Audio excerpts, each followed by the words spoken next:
everybody about your life as a zone coach? If you've got a couple of days, I could do that. This is my 51st year coaching, the best in the world. So it's been a wild ride. It's hard to comprehend that I could even possibly be 72. Yeah, I've coached probably 4,000 individuals, unlimited time when I'm with them. If I look at my sports career, 28 Major League All-Stars, one-on-one coaching from A-Rod, Jim Thome, J.D. Martinez, Randy Johnson. I mean, 4 Cy Young Award winners. So I got a big track record in baseball. NBA, Grant Hill. I coached Doc Rivers as a coach. So a lot of NBA players I've coached personally. 7 tennis players, top 10 in the world. I was a pro tennis player 50 years ago, and did coach at the highest level. French Open champion I coached. Wimbledon doubles champion 4-time I've coached. So a lot of tennis players. Number 1 golfer in the world. I've helped 10 golfers win their first pro tournament, the hardest tournament to win. And then I did coach the number 1 player in the world, Luke Donald, in his ascent all the way up to the mountaintop. So a lot of athletes, a lot of Olympic gold medalists. I coached esports, to cricket, to handball, European handball, 22 pro sports. And then I coach a lot of CEOs, Fortune 500. We've been in 50 industries. And then a lot of life, life coaching, helping get rid of worry, anxiety, PTSD, even putting cancer in remission. So I've had a full life, a blessed life, and I'm still active. I'm on the phone 6,000 cell minutes a month. So, it's quite a bit. So, yeah, life is good. It's amazing. I've been on Jim's radar probably for a short time, but he's been on mine for numerous years. I remember reading an article about you. I believe it was either in Men's Journal or Men's Life, and it was talking about Alex Rodriguez and the success he was having at the time, and how you were A Rod's zone coach. And from there, I got home, ordered Score for Life, and I've been listening to the audio. The audio version, Score for Life, Life in the Zone, Sports in the Zone, Business in the Zone. I've got them all in the collection, and they've helped me, go into higher ground. Lots of tools that I'm familiar with. But do you have advice maybe for whoever you would like to address today? I have different questions for you, but advice for coaches, advice for parents, to help guide young minds, maybe. Yeah, let's talk with parents. I think that's the toughest job right now, being a dad, being a mom. I've done 200 or 300 parent seminars. Coach Your Kid to Greatness, the title of that seminar. The number 1 thing to coach as a mom or dad is coach your kid to being a world-class decision maker. Your kids are only as good as what they think when you're not there. And the first 5 years that my research in actually 1974, 1975 was with kids in the 3 to 8-year-old range. And the research was how to maximize super learning. So we learned in this research with 250 kids, testing them at Ohio State University. It was a private research funded by me. But we're the ones that realized you learn more in the first 60 months of your life than the rest of your life accumulated. That's kind of a mind freak. You Right. learn more, all of us, we learn more in the first 60 months of life than the rest of your life accumulative, even if you live to 100. How do you do that? How did we do that? How are our kids doing that? Well, they're in a zone state, from birth to 5. You think more like Stephen Curry or LeBron when they're clicking on all cylinders, probably than any time in your life. From birth to 5 years old, you have no future. you're two. You don't remember anything that just happened. You're so immersed in the moment. You don't go in the future. You can't even tell time. You don't have a calendar. You have no concept of time. So your world in the first 60 months, you're locked in the moment. And that's, if any of you have a little kid, 3, 4, and 5 years old, they can watch a cartoon and just be locked in like it's the fourth quarter with a minute to go. You're present. No future, no past. I'm here to make the present last. That intrigued me when I found this out, especially as a pro tennis player, which I was, and coaching top pro tennis players. I wanted to figure out, how do I get in that zone state all the time? I remember going to a Bulls game, and I watched Michael Jordan drop 42 on the opposition. Well, after the game, I'm in the locker room, and I'm talking to Mike in the locker room after he dropped 42. And I was studying the zone from the early 70s, and now here I am in Chicago, and the great one, Michael, Black Jesus, he's just shocking everybody with what he can do. And so I want to talk about the zone. Well, he wanted to talk about his favorite subject, golf. Right. He knew I coached top golfers, so he wants to talk about golf and his golf swing, and I keep pushing. I go, let's talk about the zone. You kicked into the zone state, and about 2 minutes to go, and he looked me dead in the eye. Jim, I know the zone. I can put it on like an overcoat. And I was like, damn, that's awesome. And you can put on this purposeful feeling like an overcoat. So let's just roll up our sleeves. I'm here to educate, give you some information you don't have. The zone, when you're in it, you have 30 to 40% less thoughts than you normally do. I mean, everybody walking around right now, being on this broadcast, most people have 2,000, 3,000 thoughts a day. If you're stressed out, you're pushing 3,000 thoughts. Now think about that. By the time you wake up, by the time you go to bed at night, a thought lasts a few seconds, maybe a minute and a half. It varies. You're going to have 2,000 to 3,000 thoughts. And those thoughts are going to be typically about something you haven't given up on. It could be a negative thought or a positive thought. You can't have both at the same time. It's either positive or negative. It's either future or past. You can't hold a future thought and a past 10 thought simultaneously. Or you're in the moment. 3,000 thoughts. Well, when Michael Jordan's clicking on all cylinders, that day, and especially in those moments, he's reduced his thoughts up to 50%. He's operating on intuition, on a program that he programmed himself over the years of training. And he's operating also probably on a quantum level, intuitive level. Some of the things some of the great ones have done, they don't realize what they've done until they look at the video and go, holy crap, that was pretty awesome. But at the moment, here's what happens when you get into that zone state. When you reduce your thoughts and the remaining thoughts are positive, and the energy of that thought is flowing away from you. You're not thinking about yourself. You're thinking about a little quarter on the backboard where you're aiming for a bank shot. You're thinking at the back of the rim, a target that you're seeing. But when you're in the zone, your eyes literally double, could even triple shutter speed. Robert, that slows everything down so you can look for an avenue of attack or an avenue of defense. If it's a traumatic situation, if you're in a war, God forbid, in Ukraine, you could get into that same mindset. Everything seems surreal.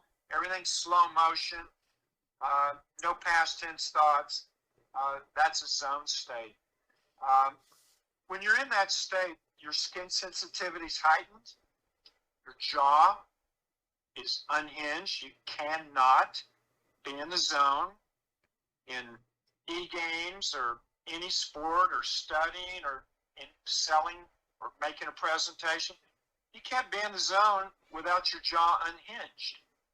That's why Jordan stuck his tongue out when he went to the hole. That's why Curry flips his mouth guard all the time. LeBron's got his mouth open going to the bucket when he dropped 50 two games in a row. Right. Very impressive. So in that zone, your heart rate's elevated, and it would be natural for your breathing to be elevated. But a zone state, it's a purposeful calm. So it's the opposite of what most of us do as performers.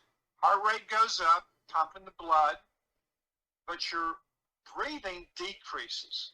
So right now, everybody watching this is 15, 17 breaths a minute. You get a little stressed out, over 20. You get really anxious, PTSD. You're pushing 30 breaths a minute.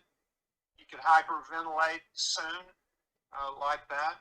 But the best in the world, when they're clicking on all cylinders, and a little kid, 2, 3, 4 years old, they're breathing 6 to 8 breaths a minute. So when Jordan and I watched him in that fourth quarter, that tongue started wagging. His eyes dilated. It slowed the game down for him so he could look for passing lanes, attack lanes. And then another phenomenon also happens. Not only the jaw unhinges, not only the breathing lowers. Of course, when the breathing lowers, Robert, now the blood can flow through the body more evenly, more efficiently. I get blood to my brain, so I have clarity. Right before that zone state, you might get the butterflies. Butterflies are beautiful. They're good. What happens is your subconscious knows it's a big event.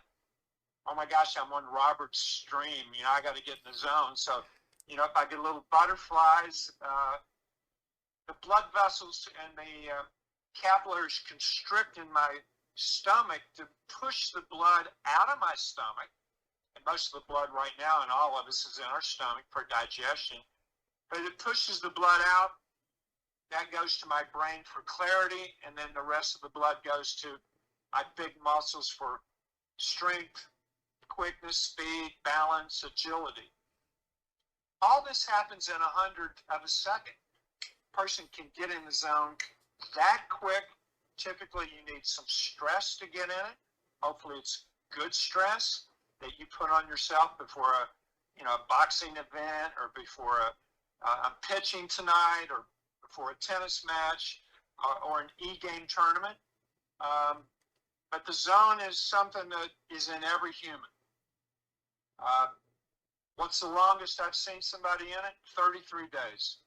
I'm talking locked in the zone. No future, no past. The goal is to make the present last. 33 days. A-Rod's been in it 20 days, then out of it, and back 20. Frank Thomas, his whole career, I coached Frank all the way to the Hall of Fame.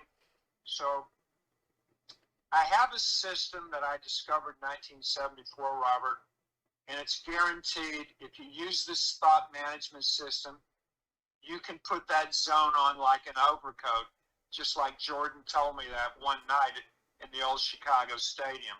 And LeBron was in the zone last night. 37, he's running up and down like he's 17, for goodness sakes. Drops 50, back-to-back. He skipped a game with a little knee challenge. When Curry starts lighting it up, with which he did the other day, he needs to do it a little bit more. And Klay Thompson needs to get into that zone state as well. I can tell you why he's not in that zone right now. But when you're in it, it's the only place to be. That's when your best comes out. But here's something else that's pretty amazing when you're in the zone. Your conscious mind, which has reasoning, good, bad, evil, it knows right from wrong.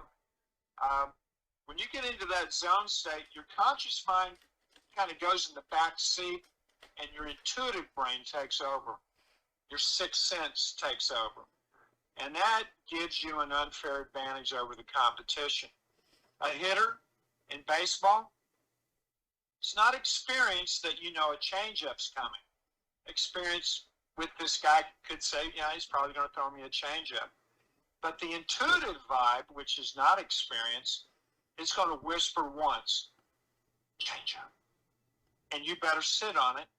It has real-time information that your conscious mind doesn't possess. So when you see any of the hitters that I've coached, they're locked in with a zone vision. They're alone in a crowd. Their jaw's unhinged. They've got their breathing down to 6 to 8 well before the on-deck circle. And their intuition is taking over. It'll tell them, look first pitch. It'll tell them, cut the plate in half and go the opposite way. It's pretty uncanny when you get locked into it, when you become that zone performer over and over. So it's helped a lot of athletes set personal, league, team, world records. It's helped billions be earned in the Fortune 500. And I'm coaching a lot of small business owners that are taking not only an idea, but now they're taking it national, international. So it's a great time to be alive, but it's also a time where you need to learn how to manage your thoughts, your breathing, your heart rate.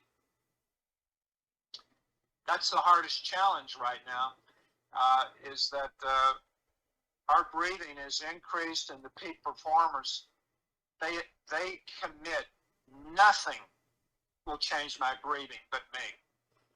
No circumstance, no person, no competitor is going to get me out of my comfort zone where I'm breathing 20 breaths a minute. I stay in that 6 to 8, definitely under 10. I'll have that calm, and now my energy flows away from me. I'm going to realize my full potential, and I'm going to be a formidable opponent. And that's what I do for all my clients. I show them guaranteed not only how to have a blueprint for their whole life, but how to get into the zone at the right time and at the right place.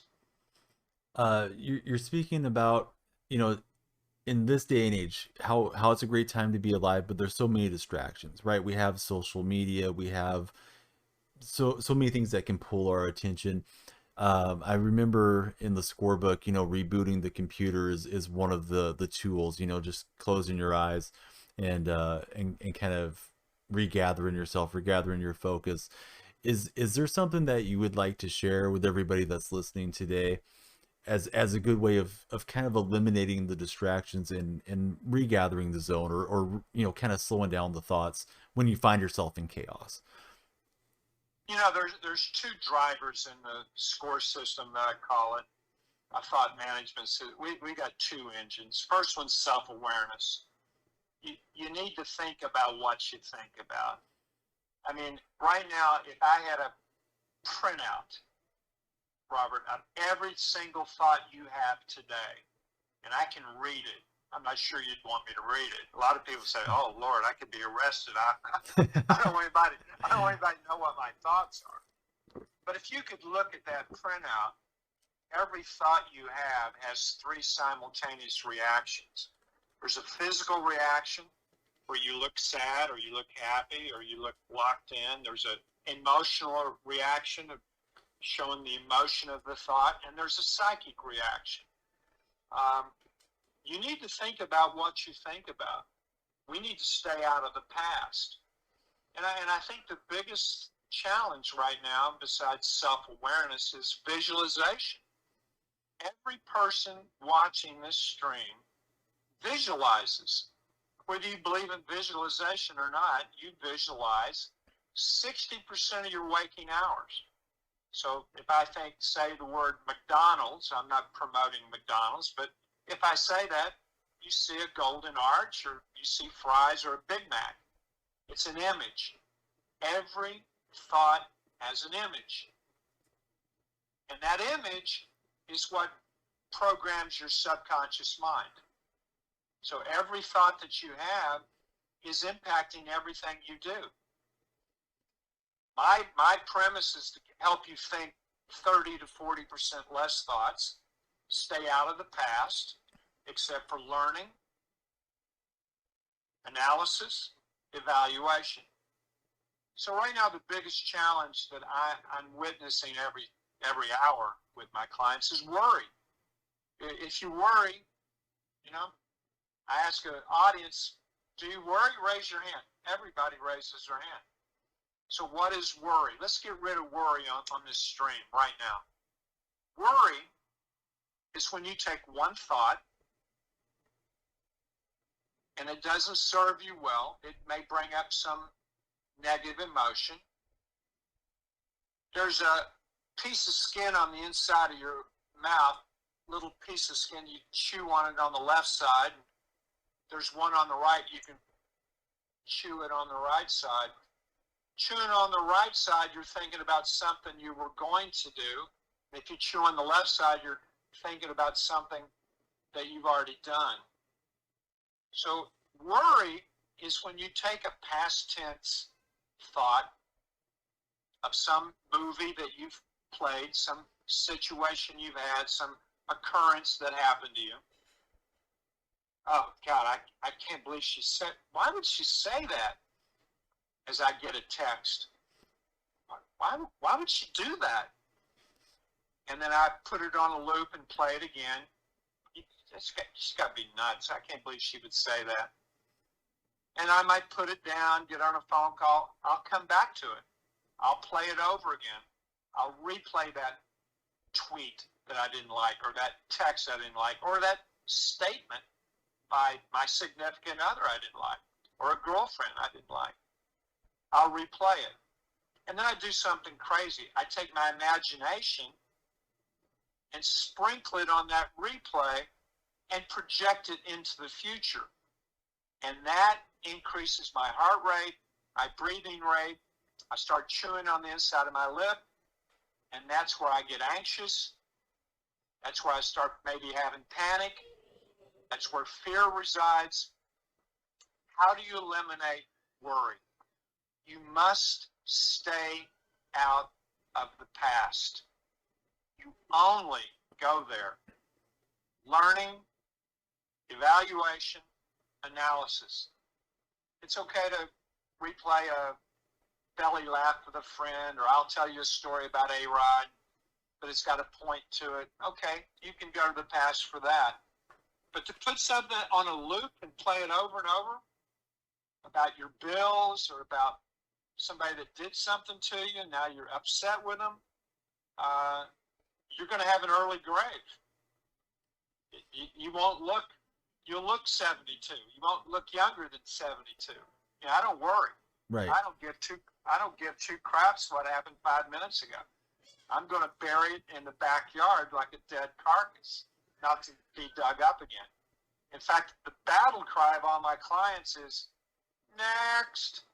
Just keep next target, next bucket, next pitch, next day. So we need to stay out of the past. What if I can't? What if I just keep replaying it? Then you use a replacement tool that's positive, and as soon as you replay that negative past, completely replace with something positive. And that should be a vision that wakes you up and puts you in bed tonight, something that motivates you, inspires you. That's a replacement tool. The other thing, Robert, we got to be aware of our breathing. If everybody would put either hand on your belly button right now, unhinge your jaw, take a deep breath, and then hold it for 1 second.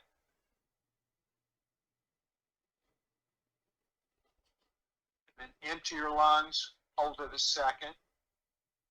Let your stomach move your hand. That's why your hand's on your stomach. Within 6 breaths, your shoulders will relax. You want your jaw slack-jawed, unhinged. And that tool is called Breathe Like a Baby. Little baby lays down and goes to sleep. Your dog does the same thing. You're throwing a ball and your dog's fetching it, bringing it back, and you throw it. Then you get on your phone, you forget your dog, and you look over and the dog's snoring. It's like, how did that happen? Right. Well, the dog's breathing through its stomach, and it's doing the deep breathing so it can go to sleep quickly. Right now we have shallow breathing. Right now as a society we go into the past. Of course, social media throws a lot of us into the past. Sure. The news throws us into the past. So I'm cool with learning about the past. In fact, if you don't learn from it, you'll keep repeating it. But the best in the world have reduced their thoughts, and they only go into the future. Planning, strategy, tactics. Nothing great happens without a blueprint. That's my latest book, The Blueprint. So I design a life blueprint for every client. If they're a pro golfer, I design how they're going to get to the Hall of Fame, how they're going to get to #1 in the world. I did the same thing for Frank Thomas when I met Frank.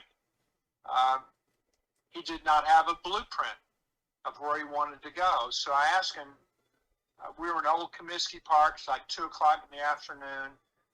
And I said, so what do you want? Why am I here? Hall of Fame. I'm like, dang, I'd only had one other guy tell me Hall of Fame. I said, that's pretty abnormal. I'm going to ask you again. Why am I here? What do you want? Hall of Fame. I said, it's going to cost you. Well, what's your fee? I started laughing. I go, my fee? I said, you'd be paying me out of your front pocket with change. My fee's going to be so small. How much money you going to make? If you have an abnormal dream, Frank, you got to think in an abnormal way. You're going to have to sacrifice a lot of thoughts.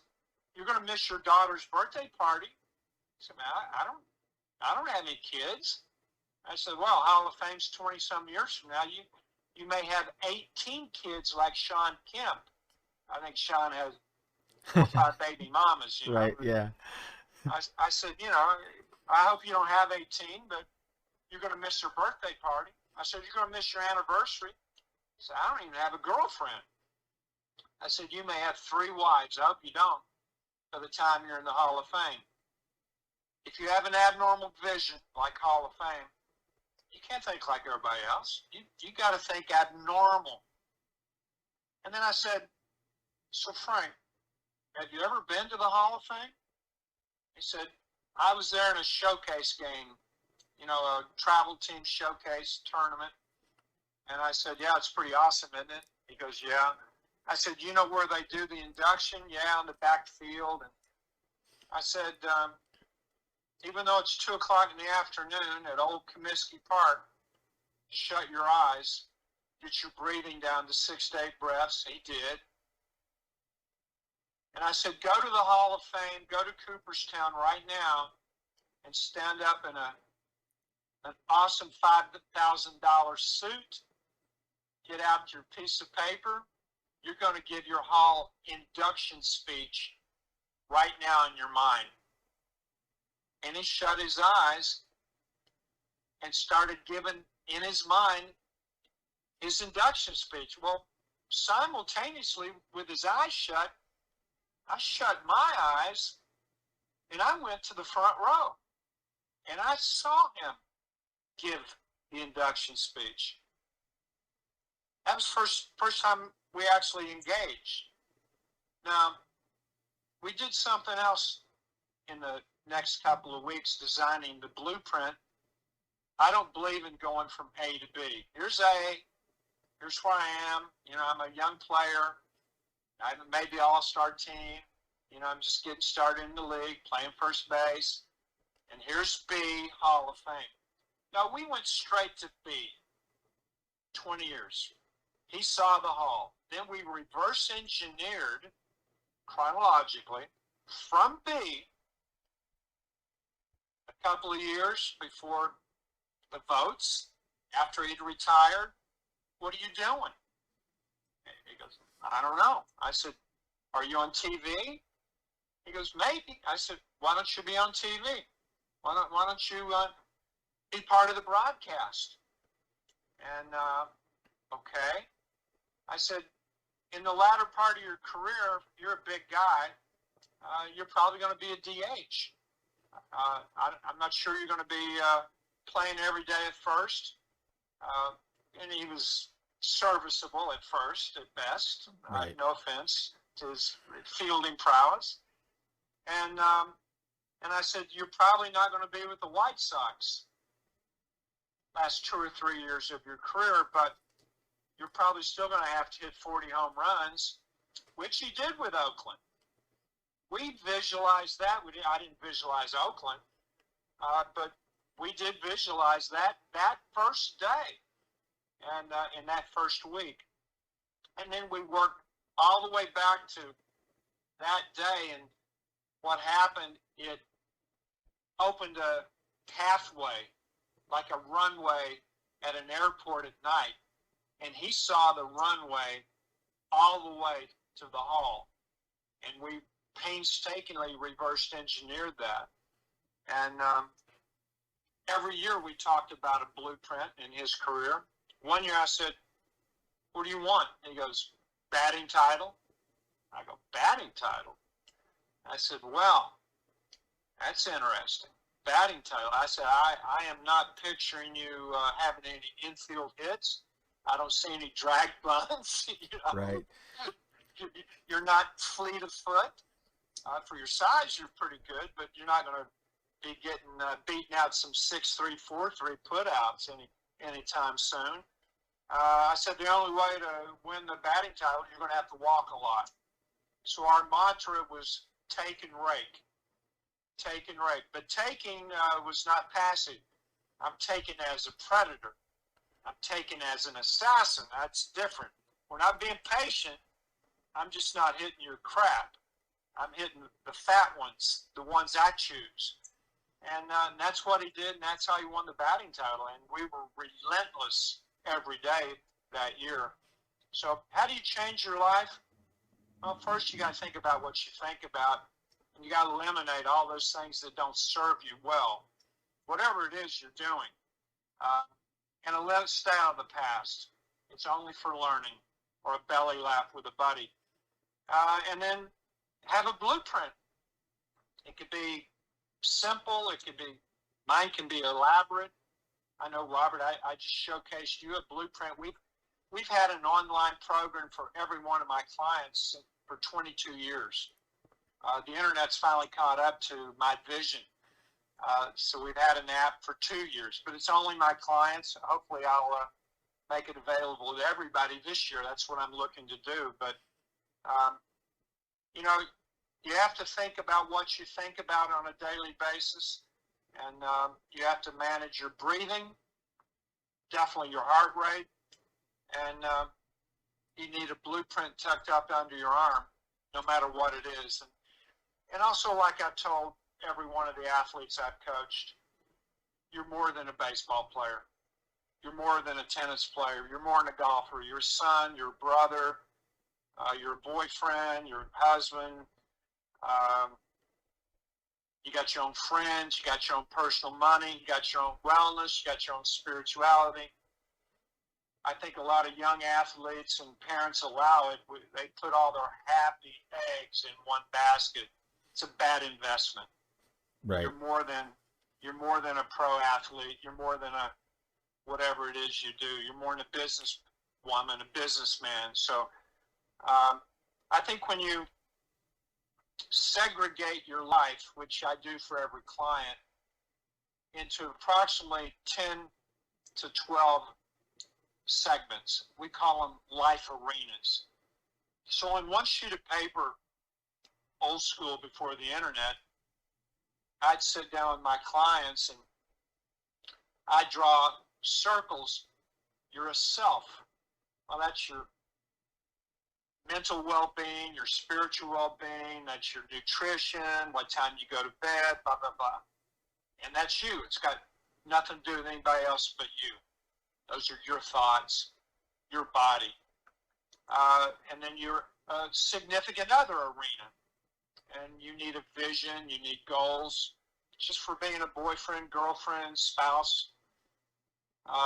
Your JOB, that's a separate arena. If you have two businesses, that's two different arenas. And if you're a brother or sister, that's a sibling arena. And there's a vision and goals for all of those. So that's what we do with our clients. I help them flesh out a well-designed life blueprint. And of course, they got their primary arena. I know why they come.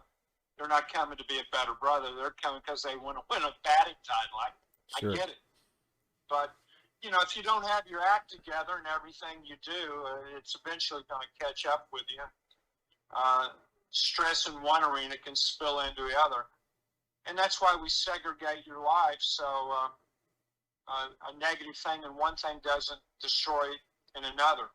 We keep it completely separate. And when you're done with baseball, go home and be a great husband, you know, or a great wife, whatever the sport or business you're in. Today, we're overthinking everything. We've lost control of our breathing. We're letting situations and conditions, circumstances dictate our own breathing. You got to make a commitment. I control my breathing. I'm not going to let my wife control it because she's yelling at me because I didn't carry the garbage out. Okay? Sure. We've all had things where, you know, we feel our chest tighten up. Right. We've allowed someone to do that to us. You control your breathing. The one thing we have is free will. I can think any thought I want. You can't put a thought in my mind unless I get permission. Even if you put me in a prison and feed me dirty water and dirty bread, you can't change my thought until I succumb to that and allow you to do that. So everybody listening, think about what you think about. It's what makes you who you are. You don't like the place you're in right now. You don't like the feelings and the emotions you have right now. You got to change how you think. You may have to change who you're hanging out with. Mama's right. You know, you need to hang out with positive people that are going to serve you well. And how many of us have friends that are thinking like a victim or thinking like a judge? I got a pro I'm coaching right now. I want to tell you, I won't tell you, but this guy's the best in the world. We've beaten the best in the world in the last 24 months. Yet he's not in the top 10. Why is that? Because he thinks like a victim. And he judges. He judges the other guys in the top 10. Oh, he's beaten them, but not at the majors. Not the majors, he tries too hard. He thinks he's got to do more than he needs to do. The best in the world that I've coached, and I coach champions for a living, and they don't think like everybody else. They think less quantity. They're in the present. 80% of their waking thoughts, and everybody listening, the average spends 80% of our thoughts in the future and the past, and only 20% in the moment. We don't look each other in the eye long enough to discern eye color, and we don't even do it with our own wives, our husbands, our boyfriends, looking people in the eye. And we can thank COVID to that. But hey, there's no excuses. Excuses, as John McEnroe told me to my face, excuses are for losers. We've all made them. We've all had losing moments. I have, you have, we all have.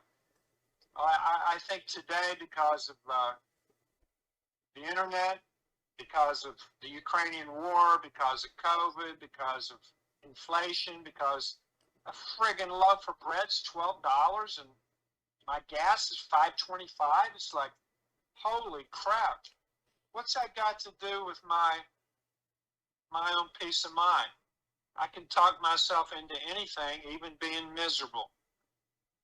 But you better think about what you think about. And there's three people, Robert, in everybody's car on the road of life. They're in every locker room, in every arena I've been. I've been in every major league arena. I've been in every locker room in Major League Baseball. And I've seen these three people in every locker room. Never disappointed. They're always there. You can hear them, you can see them, you can feel them. And only one can drive the car. Only one. Three people in the car on the road to life.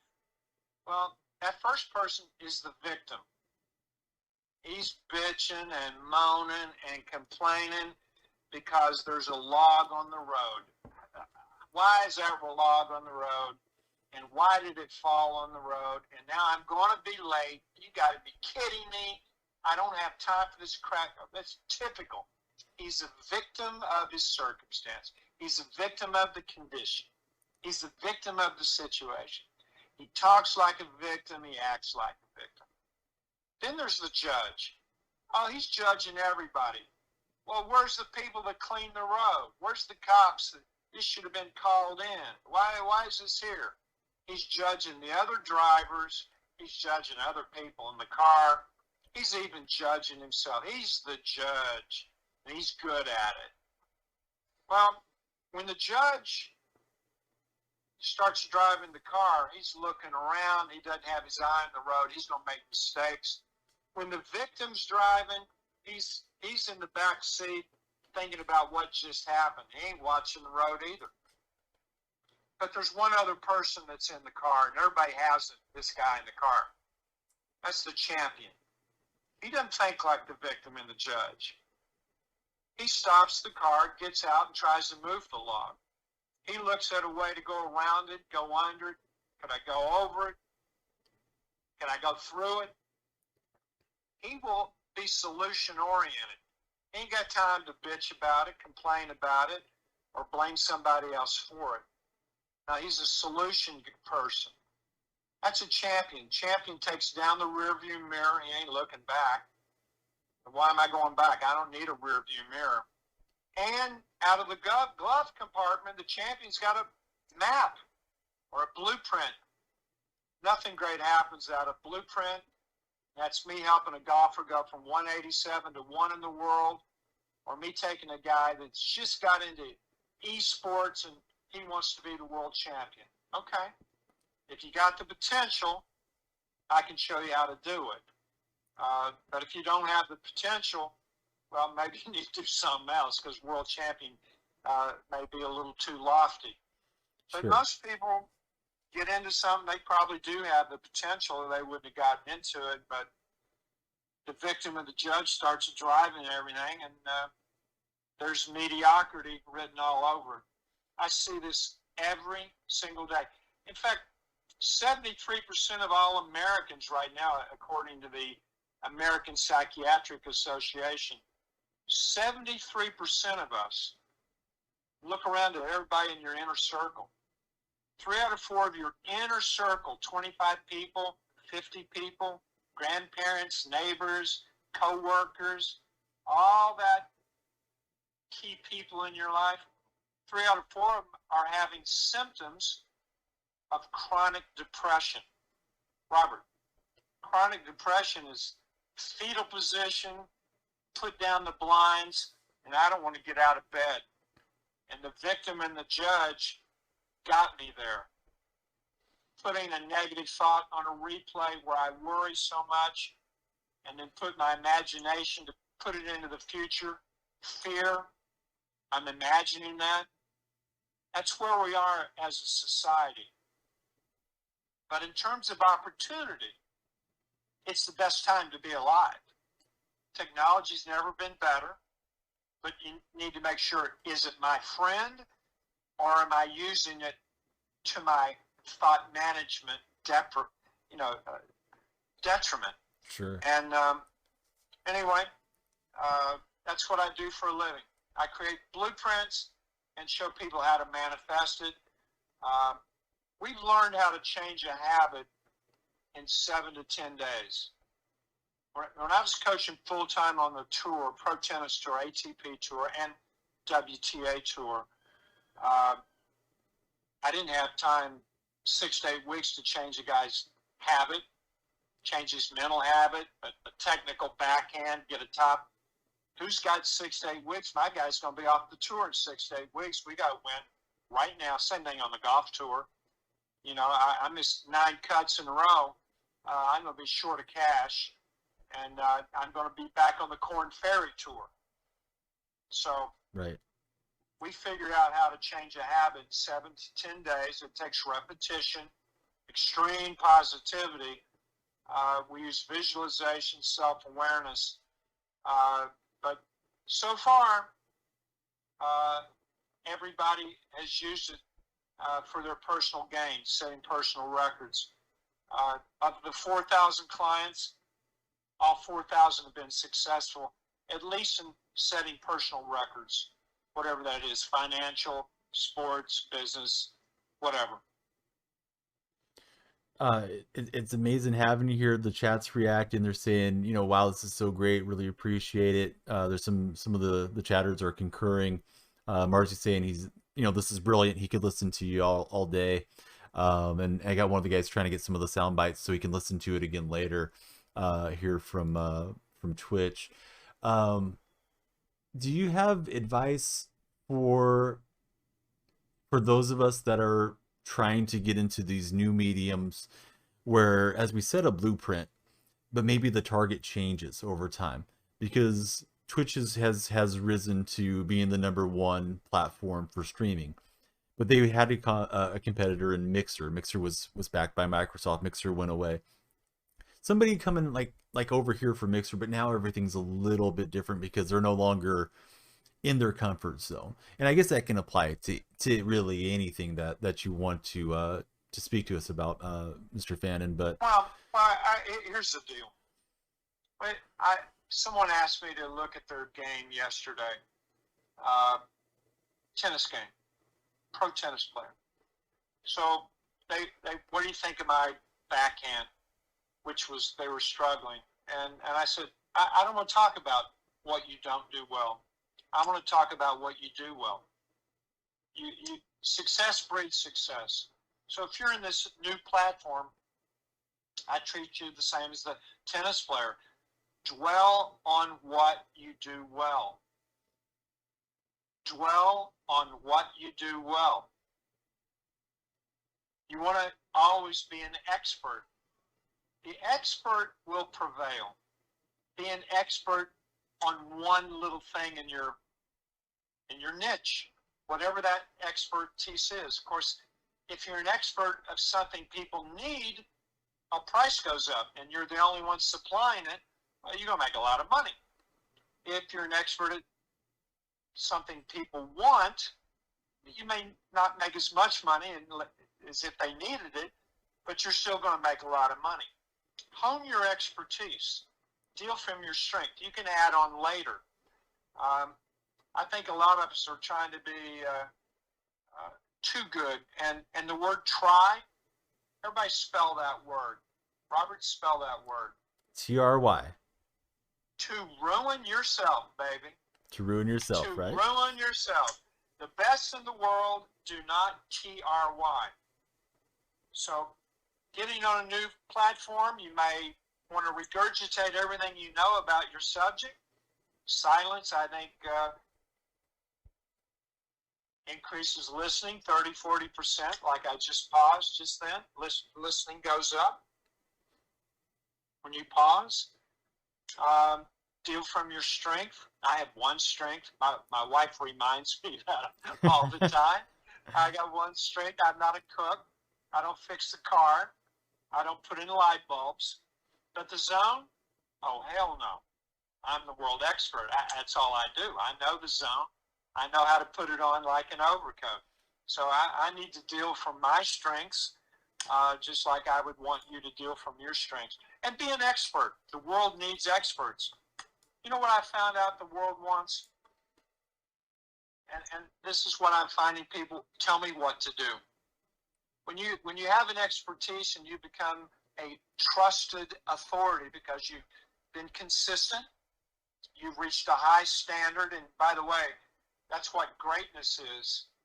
And I had that conversation with every guy, Frank Thomas, A-Rod, Greatness is hitting a high standard, a minimum requirement for a solid performance, only according to you, over a long period of time. So my clients don't try to be in the zone when they're on the air, because I coach people in the media, I coach some politicians. They don't try to do anything. They just want to reach a high daily standard, a minimum satisfactory performance, solid. And of course, greatness is the differential between your best and worst day. And you want that differential as small as possible. So, yeah, my advice is, what's your expertise? What subject?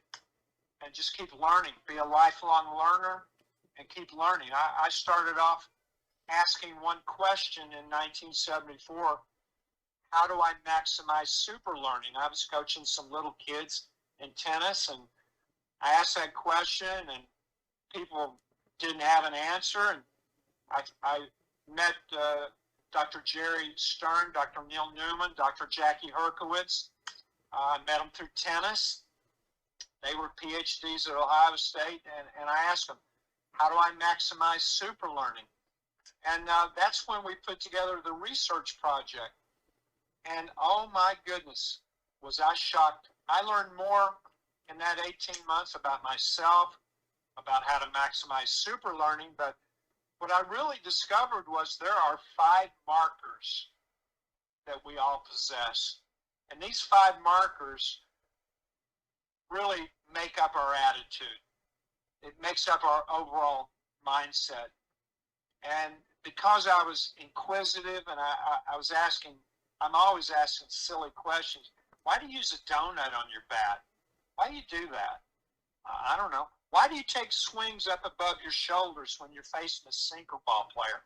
Why do you do that? I don't know. I didn't know I was doing that. So, you know, I was constantly inquisitive, asking questions. How do I get into the zone? And here are the 5 markers. They trigger natural body chemistry. Everybody listening, everybody watching right now has a higher low level of self-discipline. That's the hardest marker. A self-disciplined person is committed, has the willingness, free will, and commitment to stay with a set of routines, a set of little tasks, to reach very well-defined goals, macro goals, that like stepping stones, these goals lead me to a vision, some point in time of where I want to be. A self-disciplined person has patience, persistence, but that person has a blueprint. They think tactics, they think strategy, but they have well-defined goals. Now, what the goals do, it creates stress. And you can't be in the zone without stress. There's a word called eustress, E-U-S-T-R-E-S-S. Eu's the Greek word for good stress. That's stress you put on yourself. The other stress, when your boss puts it, or your spouse puts it, or you think society's put it on you because you're certain, that's stress. You can be fearful and anxious and get PTSD. But when you have a high self-discipline level, you have cortisol flowing through the bloodstream. That gets your ass up off the couch. That gets you moving. That gets you up. The second marker that we discovered in 1974-75, concentration. Well, concentration is when you narrow your focus, where you can actually be alone in a crowd. Although there's 50,000 in the stadium all rooting against you, you're on the road. And but you're alone in your little bubble, and all you care about is throwing to a dime-sized target inside the catcher's mitt. That kind of focus, your eyes are now in a primary state. You see peripherally, you see everybody. That's how you walk around. To see a 100-mile-an-hour fastball, you got to block everything out and go right to the release point and to a spot on the ball if you can pick it up.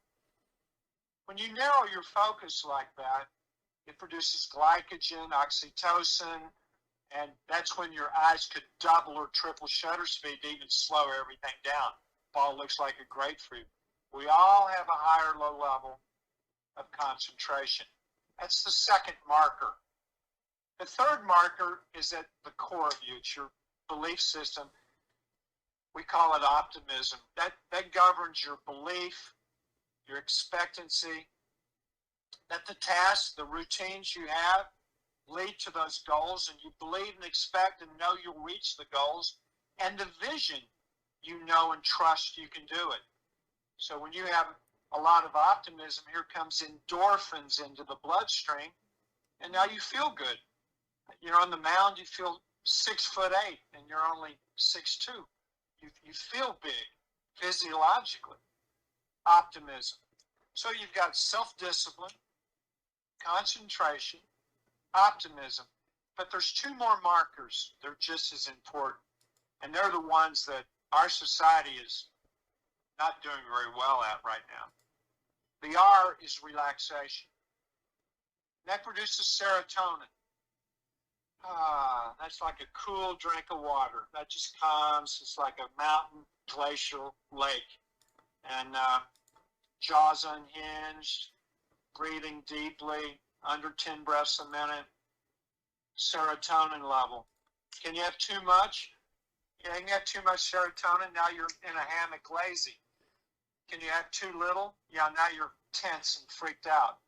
And then the last component was enjoyment, which produces dopamine with a little splash of adrenaline. That puts a little pep in your step, and that's the enjoyment factor. And you get all those chemicals, and there's a few more. There's about a dozen more, but you get cortisol, glycogen, oxytocin, endorphin, serotonin, dopamine, adrenaline, all at once. That chemical cocktail, that's when you can put the zone on like an overcoat.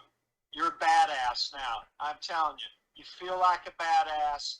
You're a badass. You don't need to say it, but everybody knows he's the man. And that's just walking around in life. You can still be a giver. You don't have to be a jerk about it, because if you are, now you probably have too much optimism. Now you're cocky and arrogant. So you can have too much or too little. So what is life balance? Well, it's not balancing all the arenas in your life. Just balance that score level. Score replaces the word attitude. Hey, Robert, how's your attitude? Hey, Robert, how's your score level? I just asked you the same question. And I ask that question every day to my clients. Even on my app, there's a little thing to check your score level. Before you go into a meeting, check your score level after. You got to take your attitudinal pulse to see how you're doing. And but you know, it's almost like you're driving up to a Zone Cafe. So what do you need? If you could only order one of those ingredients, what would you order? Would you order a big plate of discipline? Well, if you don't have it, you probably order discipline. I'll give you a little blueprint. Then maybe you've got a plan, but you're still not making stuff happen. Maybe you need some concentration. Maybe you need to focus on your strengths, what got you to the place you are in now, that opportunity. But maybe you are disciplined. Maybe you are focused, but maybe you got a seed of doubt, a little pebble in your shoe. I had a guy that won the NCAA. He sat in a big leather chair in front of my fireplace. I'm looking at him. He's looking at me, and I go, I want to tell you it is. I won't. I said, so what do you want, man? Why am I here? That's my typical opening line. What do you want? Why am I here? Well, I don't know. I'm top 50. I go, top 50? You're the NCAA champion. You should be coming out ready to kick some ass. I go, there's two ways to go to the top. You can work your way up, or you can just go there. Tiger Woods said, hey, I'm just going there. Trout, I'm just going there. Right. Look at the guys that came out. I ain't working my way up. Minors, up and down, up and down. Just two ways to go to the top. And most people won't go straight to the top because like this guy said, top 50. And I told him real quick, I said, well, it looks like you need to get somebody else. I've already coached guys in the top 50. That don't sound like a lot of fun to me. Been there, done that. He said, well, maybe top 10. I said, number 1 or I'm done. I think you could make it. Now, he was 187, and he was gulping big time. And finally, in one tournament, I said, this is golf. If you're the low round today, are you the best player in the world today? I mean, if I shoot the lowest score today, am I the best player in the world today? He goes, yeah. I said, well, just be the best player in the world today. And somehow the light bulb went off, and he won his first pro tournament. That's how I've helped 10 guys win their first pro tournament. That's a bitch winning the first one. It's like it's never going to come. Some guys do it early, and some guys it takes them forever. But yeah, how's your score level? What would you order? Everybody's streaming.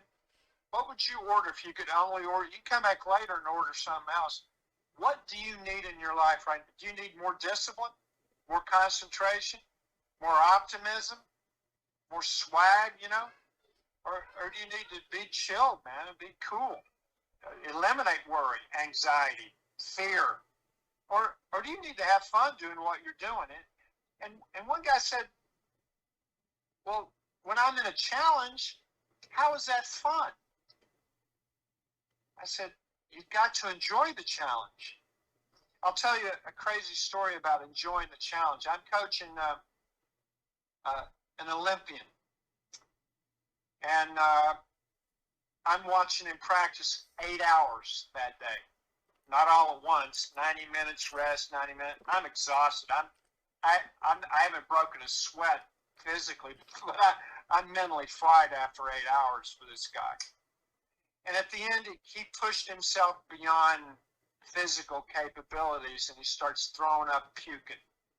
He's throwing up over in the corner, self-induced by working so hard, and he starts laughing and puking.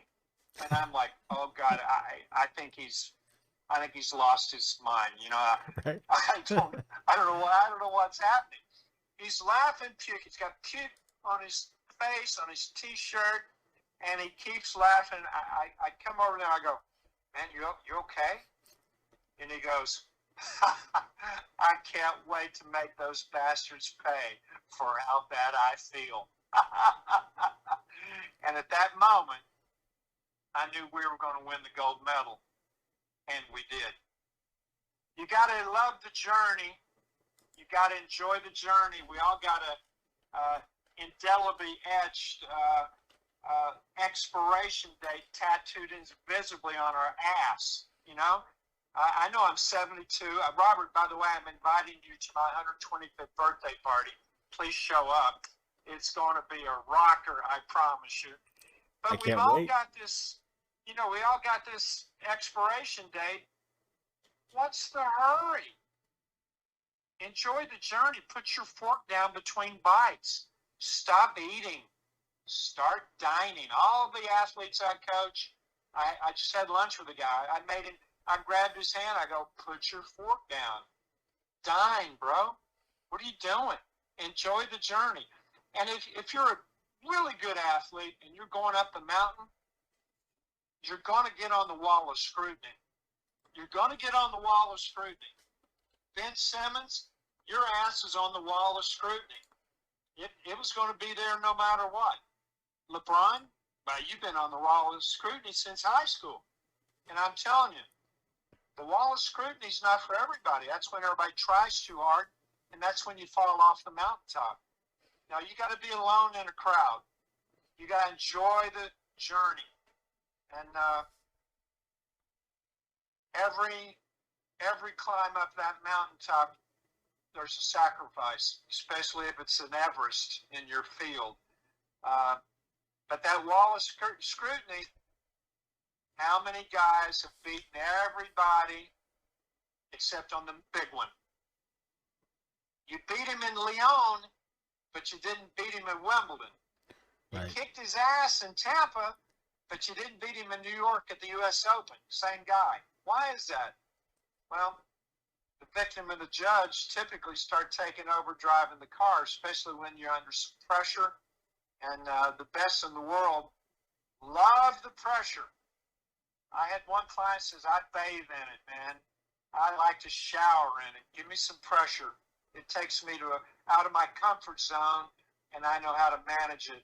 I know how to find the purposeful calm. So if you want to talk about any sport, any subject, nothing's off limits. Repairing marriages. I've helped with the same concept, put cancer in remission, 83 people. I'm one of them, put cancer in remission 30 days. So the mind is the great frontier. And right now, we're allowing the external things in our life to get us out of balance, put our discipline in disarray, cause our focus to be shattered, cause our confidence to become doubtful, disbelief, even fatalism, cause our relaxation to totally go out the window, stressed out, and enjoyment. You got to enjoy the journey.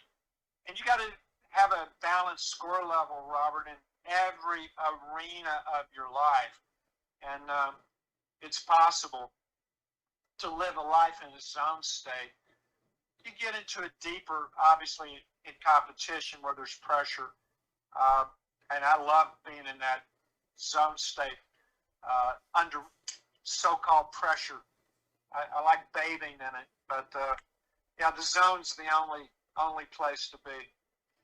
I have a question from chat. I have a young man. He's a high school baseball coach, and he's asking what are some things that he should focus on when coaching his players, whether it's related to the game or not. Well, let's talk about three different parts of your game: hitters, pitchers, fielders. Okay. So the first day I met A-Rod, Alex, I said, so what do you do for a living? So he looks at me like I'm nuts. You know what? You know what I do for a living. I said, what do you do for a living? I play baseball. I said, do you pitch? I hit. I said, yeah, but what's the essence of your craft? I hit home runs. I drive in runs. I help our team win. He didn't know the answer to this question. What's the essence of your craft? Well, he said, well, tell me, what do I do for a living? I said, you only do one thing. I hit solid with an accelerated bat head. Nothing more, nothing less. I hit a baseball solid with an accelerated bat head. Randy Johnson, what do you do for a living? I pitch. So what's the essence of your craft? I throw baseballs to well-defined targets with late-breaking stuff. I've coached every position Gold Glove. What do you do as a defender? What do you do for a living in the field? I give myself more time to get to the ball quicker, to give my opponent less time to get to the next bag. That's what a defender does. So the hitters, I hit solid. What if you go 0 for 4, but you hit solid 4 times? We're happy. You can hit the ball solid and it'll go to, 4 defenders and you're 0 for 4. So Alex only had 2 slumps in his entire career. Both of them had nothing to do with baseball. Had everything to do with another human. I won't go there. You can use your imagination. So Frank Thomas, I saw no slumps. How about that? Yeah, but he went 1 for 30. Yeah, but he hit the ball solid 20 out of 30 times. So if I'm coaching a young player, I want them just to know the essence of their craft. I would then look at their jaw. Can't be in the zone without your jaw unhinged. A pitcher, when they release the ball, should exhale through release point like they're blowing out a candle. And that's on four-seamers, changeup. A hitter, Alex would blow out a candle. If you tense your jaw holding the bat, I tense my jaw, I'll change grip pressure. I tense my jaw, I change grip pressure, my bat goes up. My bat goes up, I 4-3, 6-3 ground out. That's what happens. So if you breathe exactly through impact, like you're blowing out a candle, your bat will go through the ball like a knife through hot butter. I would work on pre-at-bat routines, pre-pitching routines, what not to think between innings. Pitchers should be thinking about nothing. But I would, number one, understand the essence of the craft. And number two, eliminate TRY out of your high school players. I coach a few coaches now that are coaching the high school players, and a lot of them are trying too hard, TRY, to ruin yourself. Get the breathing down to 6 to 8 breaths a minute. You could get your whole team and time a minute and see where your team is. We do that. We're going to be able to do that in real time on an app for a series for all the hitters. And we're talking to Major League Baseball clubs to get our mental analytics into baseball. I hope that helps, and thanks for coaching our high school kids. They need you right now more than everything, and make sure they know they're more than a baseball player. Yes, Stoff, that's his name that he goes by here on Twitch. I've known him for a couple years now. Really amazing young man, and he goes out of his way to connect with the young players and the young people that he meets here on Twitch. So I'm glad he got to pop in and hear what you had to say. I have a question from another gentleman who also does some coaching. His Twitch handle is the Coach's BA, and he says, I'm curious if there's a counter side to the zone. Is there a downtime procedure that you need to optimize the zone? Well, let me just clarify the terminology. The opposite of the zone I call the downs.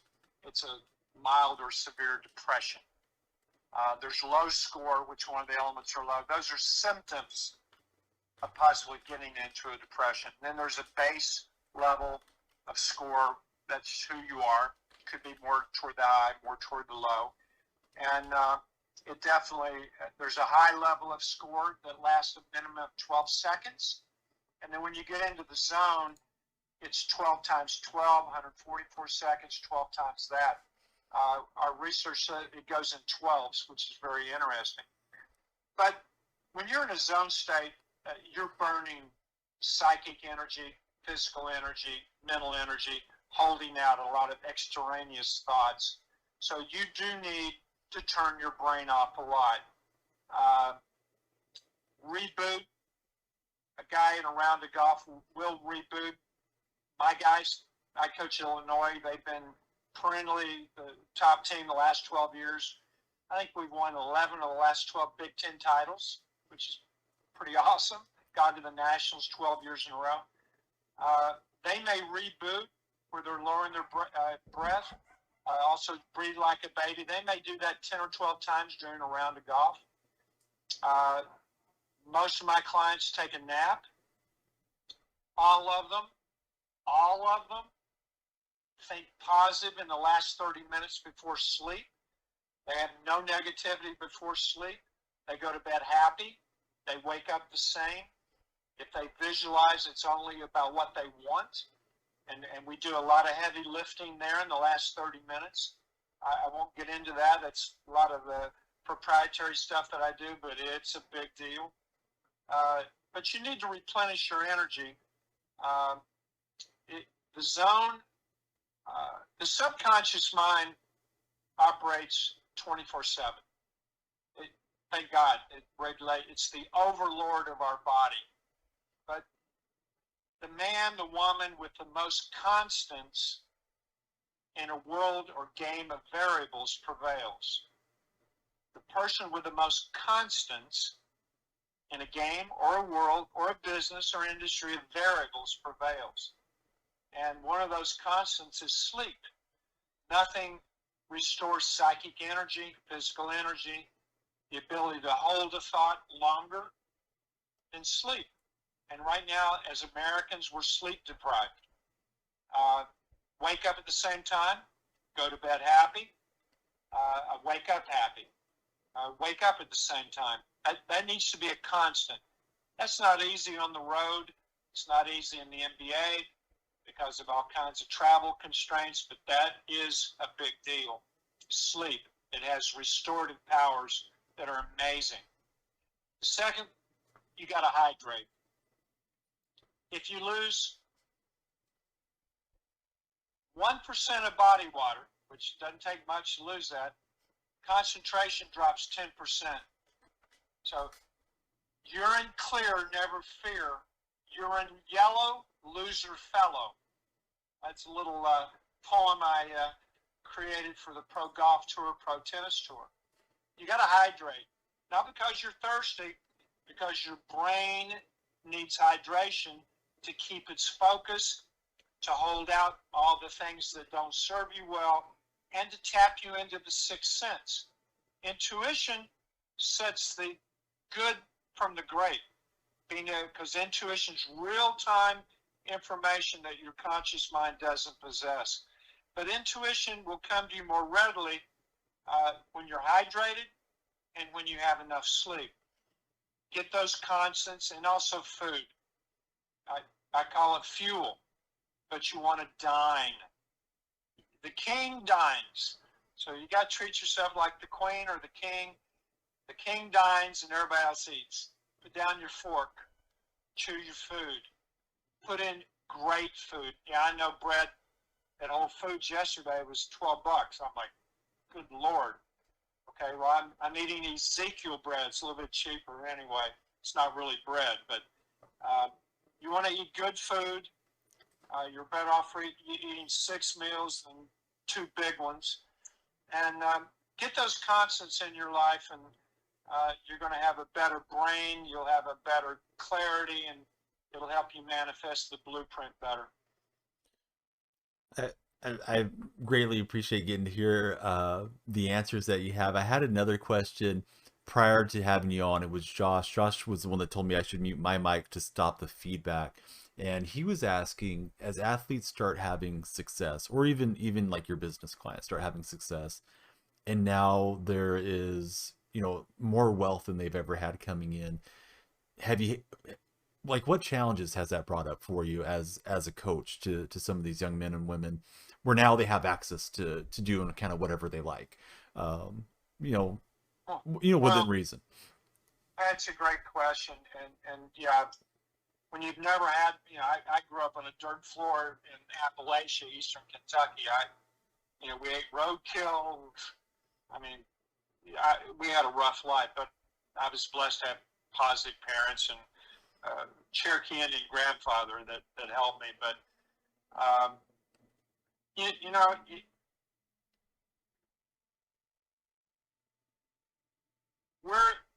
when you have, well, let's just say every client that starts off don't make that kind of money. But we have a separate money arena, and you're more than a baseball player. So we have a blueprint on managing the money. I guide them on that. I guide them on saving for a rainy day, especially if you're an NFL guy. What's the average? 3 years is the lifespan of an NFL player. You got to make your money, keep your money. It's got to last a lifetime. And if you've got injuries that go on forever, you're going to need that $3 million, $6 million that you made.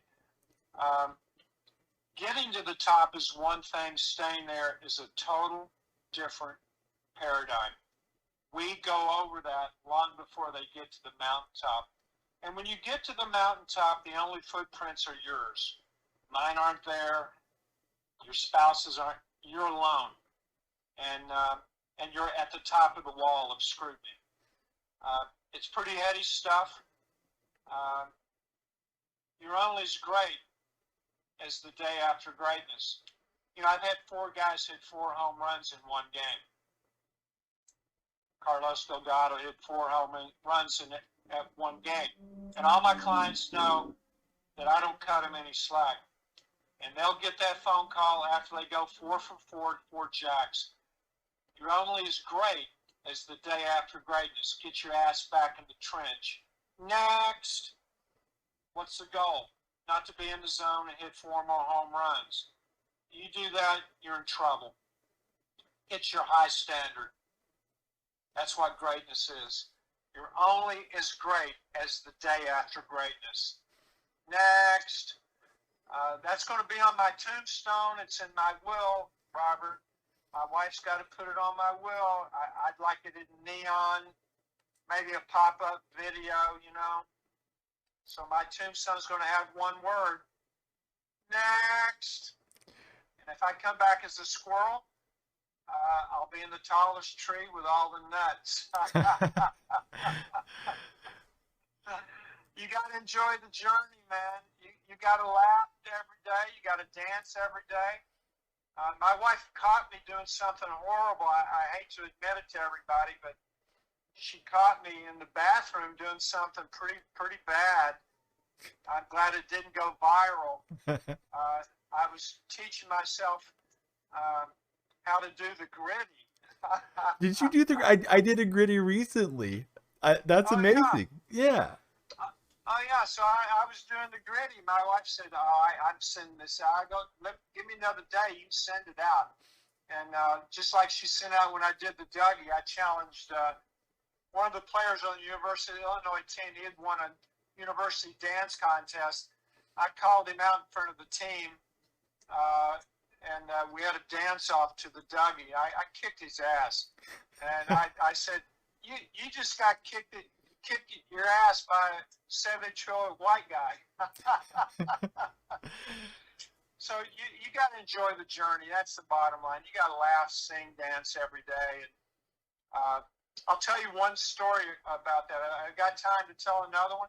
Absolutely. The floor is yours, sir. As long as you want to talk, we're here for you. I'm coaching an NFL guy, and he was playing out of position, but he's now the starting center, and he's fired up, and he's going to start against the Vikings this coming, the next Sunday.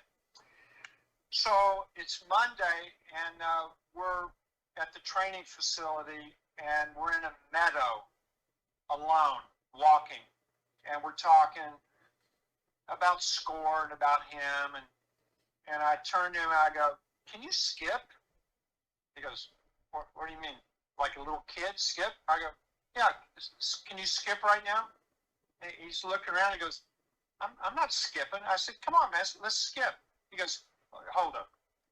You want me to skip with you, and am I being punked?" So he's laughing. I go, "You got to skip. If you don't skip, I quit." He goes, "If I don't skip right now, you're going to quit me? I'm quitting. You got to skip." And I skipped about 10 yards. He goes, "You're crazy." So he skipped. So, 6'5", 330.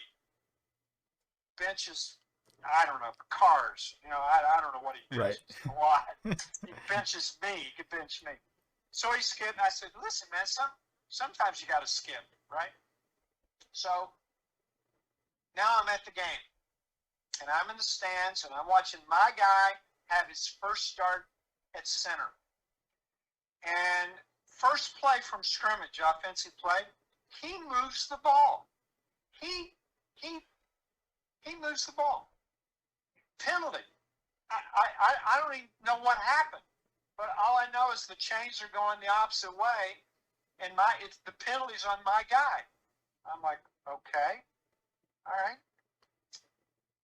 Second and long, passing play. My guy gets called for a holding penalty. Okay. 2 penalties, 1 series of downs. Now it's 3rd and, a million. He gets called for his 2nd holding penalty.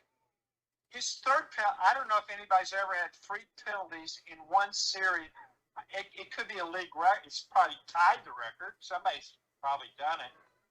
Well, when he comes off the field, the head coach, which I won't reveal because I don't want to reveal my guy, he takes his headphone and throws it at my guy, throws the headphone at my guy, grabs him by the face mask. I don't know what he's saying, but so he's cussing my guy out, obviously.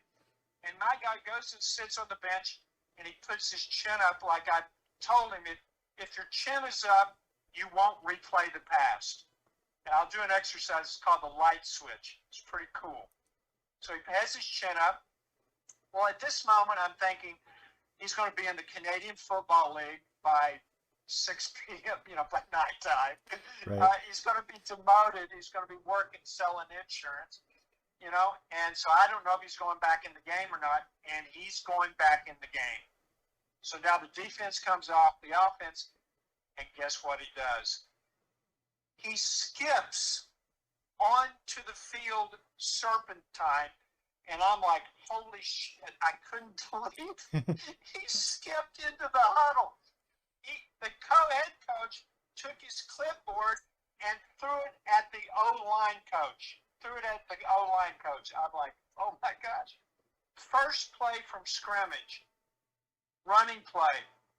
My guy pancakes the nose tackle, puts him on his back, keeps his feet, takes out the middle linebacker, keeps his feet, runs 15 yards with the run down the field, throws a flat out parallel to the ground, takes out the safety, touchdown.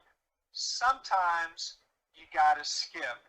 Now, I've had guys skip center court Wimbledon. I've had them skip the Masters. I've had them skip on and off the diamond in the World Series. Why would I want a guy to skip? Because they start laughing, they get a little dopamine, and that may be the only chemical needed to get into the zone. Sometimes you got to skip. So if you're feeling a little blue, you might want to do the gritty. Yeah. Yeah, I had it as a goal, and we hit the goal here on stream, and I went out to the backyard and recorded myself and felt a little silly, but I put it out there, and the kids liked it, so now I'm more emboldened to try something like that again. And now the next dance move, you might create it yourself. You never know. Yeah, they might just they might look to me for inspiration. You never can tell. Never can tell. Jim, can I ask you, if there's any that you want to share? Because I know sometimes goals are private, sometimes goals are public. Do you have any goals for this year and for beyond, for us to keep an eye on? Like, Jim Fannin's going to be doing X, Y, or Z that we should be. I made a deathbed promise to my mother, God rest her soul, some years ago, that I would take my score system to the masses. So this year, we are taking it to the masses. We're going to make the app available. It has push notifications. It's got AI. We've already loaded 13,000 pieces of content. There are 20 assessments. We have a parenting assessment, teacher, coach assessment, leadership assessment, sales, golf, tennis, sports, parenting, weight loss, physical wellness. We have all these assessments. Assessments are brutal. When you take them, it'll tell you your cannon fodder for the competition. But more importantly, it keeps a histogram of the assessment, and it pushes content from our library that's pertinent to parenting or golf or whatever the assessment was. It lets you develop a blueprint in less than 10 minutes on our platform. It's going to be priced for the masses, and I'm excited about it. It's something I've been wanting to do. My clients have used it for 22 years, and now it's time to let the world use it, especially the way way we're in right now. I also have a golf school, April 8th. The great Brian Mogg, he's Golf Digest top 50 instructor, Golf Magazine top 100. Brian and I are doing a golf in the zone school. We're doing it in Orlando at the Waldorf Astoria Golf Club. It's on the Disney property, April the 8th. And you can go to jimfannin.com/golf school. And at jimfannin.com, you'll pick up any other events we may have. I know I'm going to have an event on how to get rid of worry, anxiety, and fear. That'll be free to the public, and then you can also follow me on YouTube, the ZoneCoach Show, and I've got a few more books in me, so I'm looking forward to doing that. But I've got a lot on my plate. I'm excited as ever. I know we're in tough times, and that's why I want to take it to the masses. I'm concerned about high school, college students, drug addiction, mental health, and we have tools. In fact, I own a drug addiction company in New Jersey. We're having an 80% success rate using our tools and an implant that we have. 80% success rate with opioids, and I'm excited about just helping a lot of people get through tough times and make life more enjoyable, more fun. It's the first time in my 72 years being on this planet that I've witnessed so much negative people. Anger, hatred, impatience, and personal put-downs. I've never seen people put themselves down more, which is a defense mechanism we all have. We learned that defense mechanism at 5 and 6. If I be mean to me, other people won't be mean to me. If I kick my own ass, you won't kick my ass.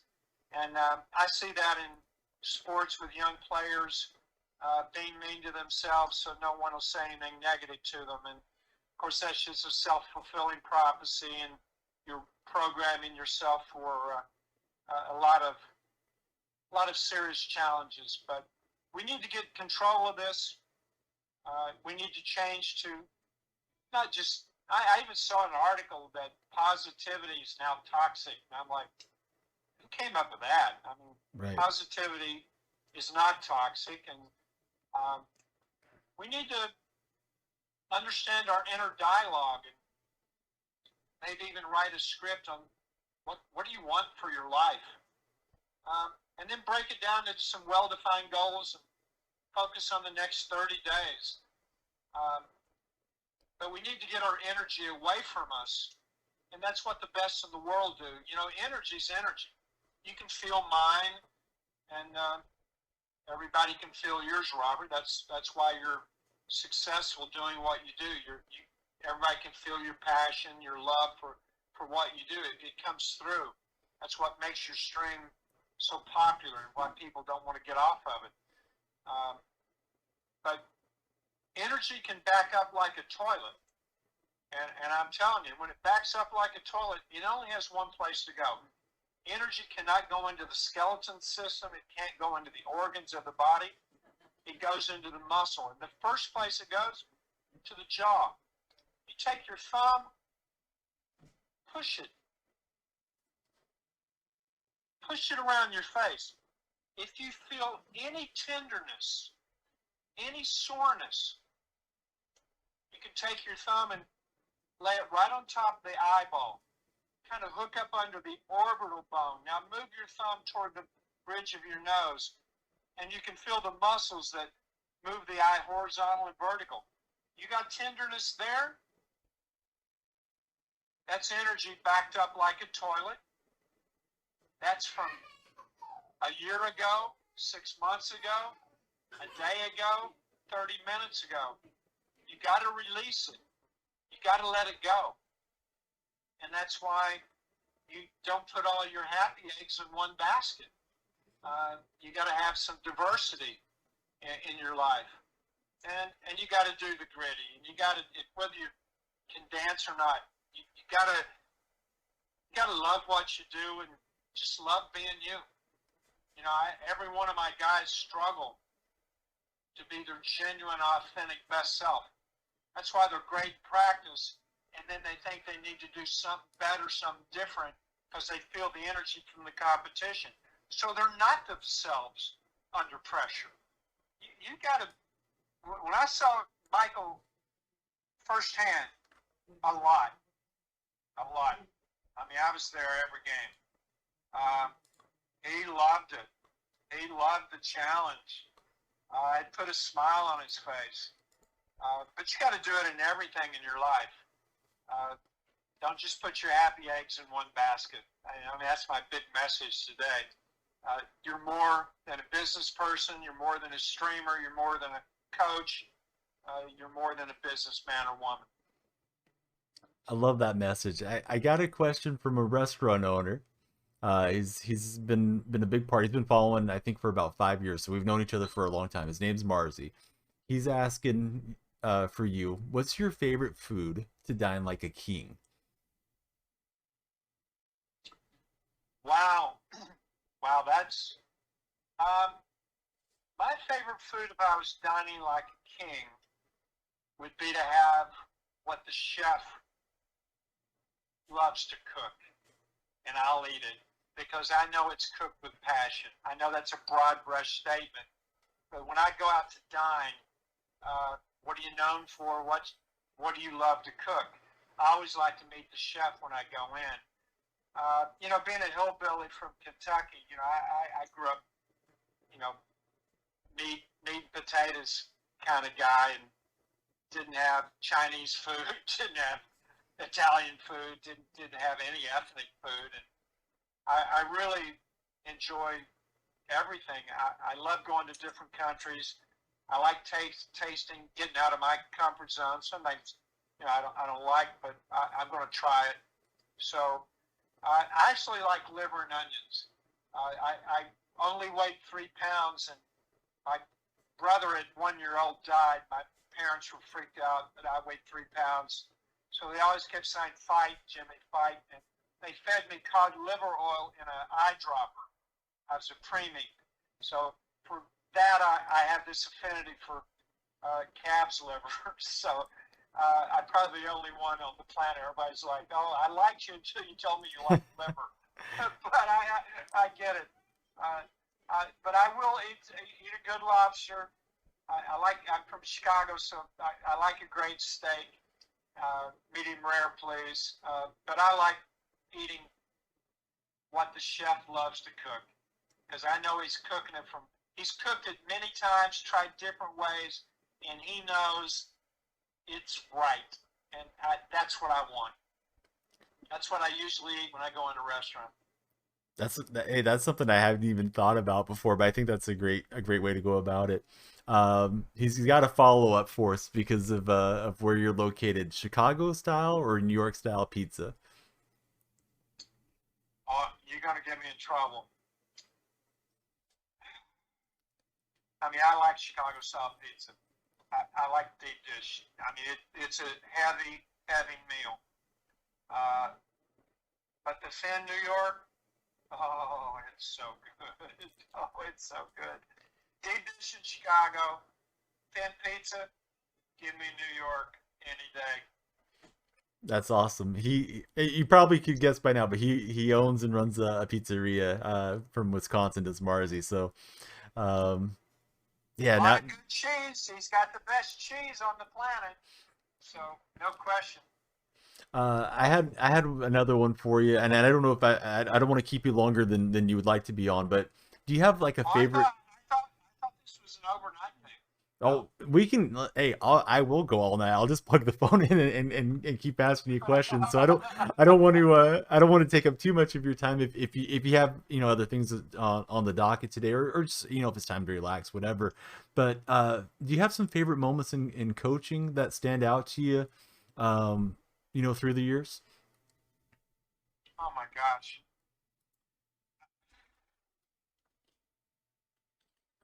I had, you know what? That's a great, I'm actually stumped. so many great moments. But, you know, so many of my great moments occurred through practice, really pushing somebody, finding out their limits. I mean, I remember coaching Mike Cameron, and Cam had caught the flu, and somehow it got into his eye. And he had an eye test before the season, and he had 20/10 vision, which is pretty good if you're a hitter. But he's now, for a week, missing the ball by a foot, and we're doing everything. And I said, I think it's your eyes. He goes, no, I had my eyes checked. Well, it turned out that he had something that impacted this one eye that threw his vision off. And so I meet him. He was playing for the Mariners. I'm meeting him in the locker room before the game, visitor locker room, and there's a little room in the back. And I said, can you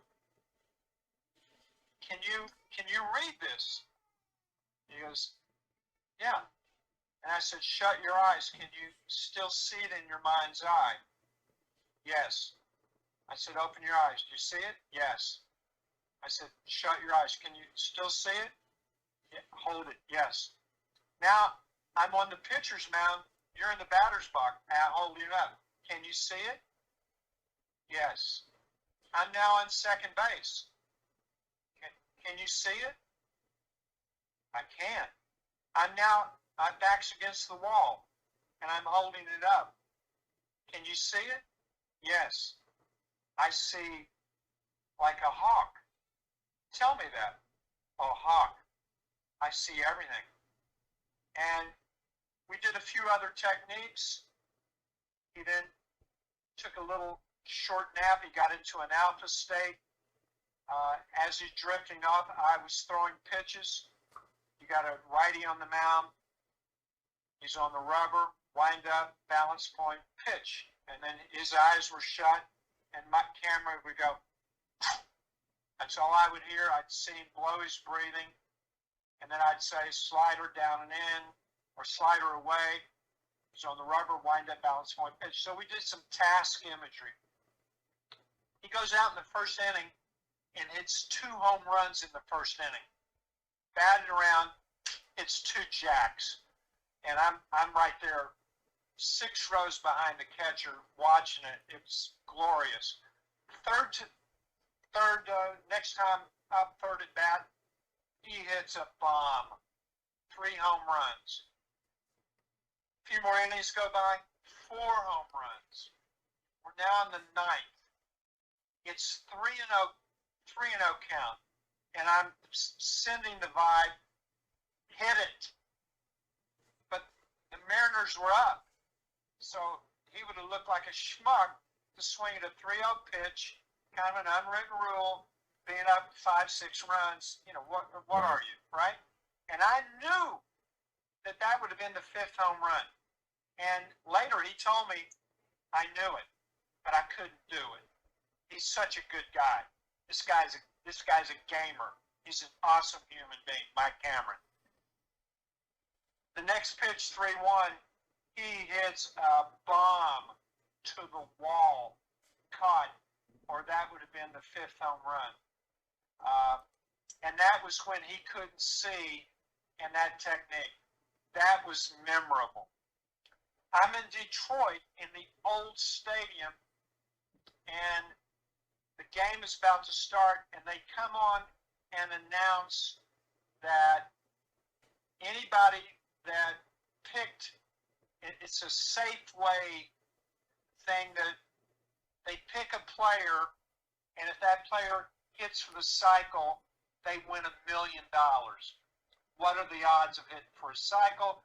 What are the odds of picking the right guy to hit a cycle? It's probably going to be 4 or 5 guys. Not everybody's going to do that. And I started visualizing A-Rod, that's who I'm with, hitting for the cycle and helping somebody that had no money. I had that thought right then before it happened. Anyway, last at bat, I believe, my memory, I hope it's accurate. He's already got he's got a double, triple home run, and I think he hits a broken bat single. He wins a lady $1 million that had no money, exactly as I envisioned it. I can't even tell you how happy I was for her. I wasn't even happy for him. I was just like, wow, maybe I had maybe a little tiny part in helping somebody have a great life, you know? So that was memorable. And I think the others are somebody called me, telling me they put cancer in remission. I mean, come on, forget sports and forget me. I mean, what can I say? Helping somebody save their marriage when they thought that there's no shot, and I helped them get better so they could help their marriage get better. Those are so much more meaningful. But my clients have, you know, I helped Rex Grossman get to the Super Bowl as a quarterback. That was wild. I'm in a meadow with him. I'm actually walking plays and he's visualizing throwing to me. And to watch him do that when everybody said that's not possible, get all the way to the Super Bowl. I only coached him 1 year. That was special, especially being from Chicago. But I've been blessed. I mean, my program's been Center Court, Wimbledon, Masters, World Series, coaching the '97 Indians. 9 guys on that team I coached. Lost in 7 to the Marlins. That was crazy. Never heard a negative in the locker room. Never heard a victim and a judge. Never heard the '97 Indians, and that's Blackjack McDowell, that's Jim Thome, David Justice, Vizquel, Sandy Alomar, Matt Williams played third. You know, it's a great team. But I never heard him talk about another team. That was pretty wild. So, yeah, I've had, a blessed life. And then to help a small business become a national company, I helped a company start, and we were in 1 state. Now we're in 50 states. I mean, come on. I just get so much joy in being a Sherpa. I'm just a Sherpa. I'll point to the apex of your Mount Everest, whatever that is, and guide you through the wall of scrutiny and pick you up when you bust your ass and fall. What's not to like? I had another crazy experience with Freddie Adu. Remember Freddie Adu? Yes, sir. 14-year-old sensation, right? MLS. Yeah, I think he was 20 years old, not 14. But I mean, he was only 14. He had a full beard. I mean, but anyway, hey. So Freddie's on the team, and I'd already coached Peter Novak to 2 MVPs for the Fire. And now I'm coaching Peter as the coach of DC United, and Freddie's on DC United. And the opening game is a big deal because the league ponied up all the money. They got another young kid in New York that's breaking the record of the youngest now, I think. But Freddie was the youngest. And so the media's there, the hoopla's there, the league, everybody put money in to pay for Freddie. So obviously Freddie's got to play. So I was at spring, preseason workouts, and Peter goes, Freddie's getting his ass kicked by these older guys, and I can't start him. But if I don't start him, I'm going to get hammered by the media, and the owner, the league, the media. It's going to be nuts. I said, so what's your goal? He said, win the cup. I said, let's win the cup. So he doesn't start Freddie Adu. Oh, my God. He doesn't start him. He's got to put people that were kicking Freddie's ass in practice. Freddie didn't deserve to start. And he would lose the whole team if he'd have put Freddie in that spot. Freddie started later, but that was later. You would have thought World War III had started. The people came out of the media into halftime. Peter calls me at halftime. All hell's broken loose. The owner yelling at him. He put Freddie in the game later in the game. Everybody got over it. That was a tough day, but an awesome day, and DC United won the cup. So that's what it's all about. So, sometimes I help guys make the hard decision Sure. of what to do. But those are all memorable. Oh, here's one that's crazy. I'm coaching a young Aussie tennis player, center court Wimbledon, and he's playing the guy that won Queens the week before, and he's a seeded player. He's now a Hall of Famer. He's playing Tony Roach, his countryman. And they're playing first round center court. I'm in the coach's box. So my guy's giving him a run, and we're going into the fifth set. And it's like 2-2 in the fifth. And the match stops, and everybody starts pointing to me in the coach's box. And I don't know what's going on. And the Association of Tennis Pro, the guy that handles the players, and the umpire point at me, and they're talking about me. And then a guy comes into the stands in the box, and the ATP guy says, Tony Roach says that you've hypnotized him and he can't play. I said, well, tell Tony Roach not to look up here then. So I don't admit it. I don't deny it. I didn't know what else to say. Tell him not to look up here. And so, were you hypnotizing Tony Roach? I said, I don't know. Ask Tony. But he says you are. And he's protesting the match. Well, don't look up. So they go back. We win the match. We win 4 games. Crush it. Tony couldn't win another match. So anytime I was in the locker room and I came in, he would not be in the locker room. He would go the opposite way. So I was always wearing black. I don't know why. By Johnny Cash. And in any event, that's when the mental side of the game went to a whole nother level. I love that one, man. He got in his own head, right, and was just afraid to look at you because you were hypnotizing him. Yes, I know nothing. I know nothing. I've had so many crazy experiences like that. Yeah, there's some awesome ones. Anyway, any other questions? No subject off limits. If I can get one more from you, how about favorite athletes, past and present? Just not necessarily that you coach, just that you enjoy.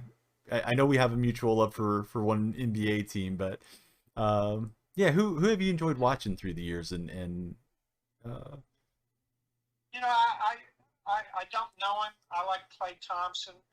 I'm interested in how Klay's coming back from the injury. Obviously, he's not at his physical self that he was. Right. But I still know he could shoot. I like watching him. I think if he could eliminate the TRY, which maybe did the last game a little bit, and just let it flow, I know he's trying. Yeah, I definitely like him. I like, there's so many athletes.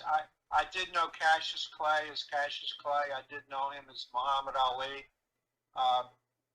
What's not to like about him? I hold him in the highest regard. Whether you believe what he believes. I liked how he stood up for himself and stayed with his conviction. But what a great athlete he was. He was the first big-time trash talker, so it was kind of a shock. Nobody trash talked. Now everybody trash talks. It's kind of the thing to do.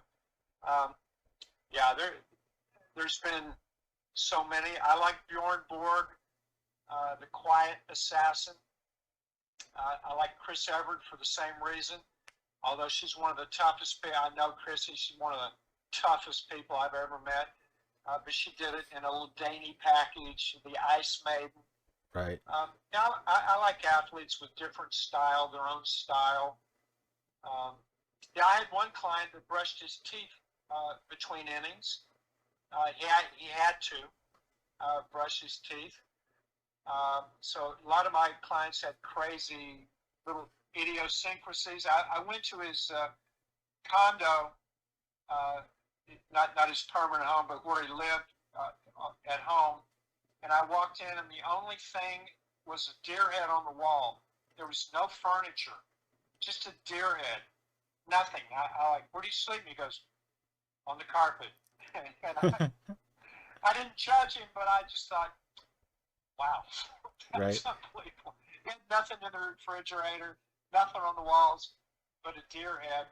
And his handle at the hotel was Daniel Boone. That's how he checked into his anonymous name. All the clients had anonymous names on the road, Daniel Boone. So, yeah, there's been so many, great athletes that I've coached. Frank Thomas, what's not to like? Maybe the purest, greatest hitter on the planet. I just enjoyed Frank, still enjoy Frank and Frank's career. He's pretty amazing. That's an understatement. Yeah, so many. And I definitely don't want to tie you up if you need to go. It's I completely understand. But I had another request. Did you have any funny stories around the Jordan era Bulls that you experienced just interacting with those guys? I don't know if it's a funny story. The one thing, when I did get to see practice,